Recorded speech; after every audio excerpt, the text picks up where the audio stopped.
Hi, I'm Amy Fitzgerald. I'm an editorial director for Carolrhoda Books at Lerner Publishing Group.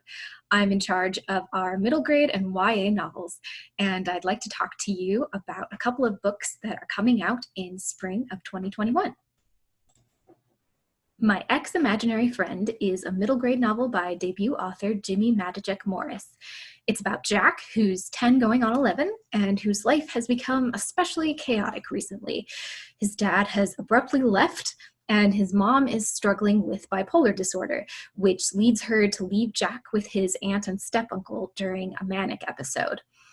Jack's feeling abandoned and confused, and he decides that the only person who can help him put his family back together into something recognizable is his old imaginary friend, George, who he thought he outgrew a while ago.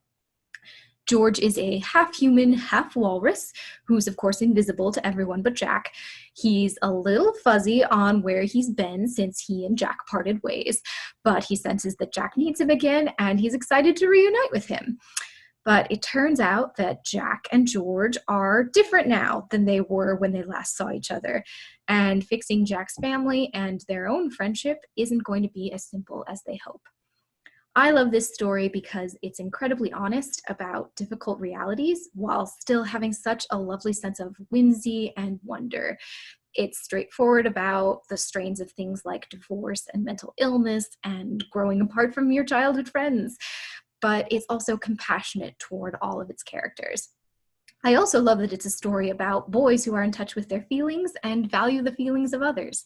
I don't think we can ever have enough books like that. The Secret Life of Kitty Granger by J.D. Falkson is a young adult novel set in 1960s London. It follows the adventures of 16-year-old Kitty, a working-class girl who today would be recognized as autistic, and who gets recruited as a spy for the British government. For her very first mission, she has to thwart a fascist coup. This is a really fun, suspenseful read that to me feels like all the best parts of James Bond, but with a diverse cast that realistically reflects the time and place in ways we've rarely seen. The fact that Kitty is autistic is presented as neither a burden nor a superpower. For instance, depending on her environment and circumstances, sometimes her hyper-awareness of patterns and details can make her life challenging, while other times it comes in very handy. At the time the story is set, neurodiversity of any kind was very poorly understood, and especially unlikely to be recognized in girls. But one thing I love about this novel is that Kitty is supported and validated by her fellow spies. This is a rare piece of historical fiction that shows a neuroatypical protagonist thriving and coming into her own, and ultimately saving the world. My ExImaginary Friend is out on February 2nd of 2021. And The Secret Life of Kitty Granger is out on March 2nd. So I hope you will give them a read, and thank you for listening.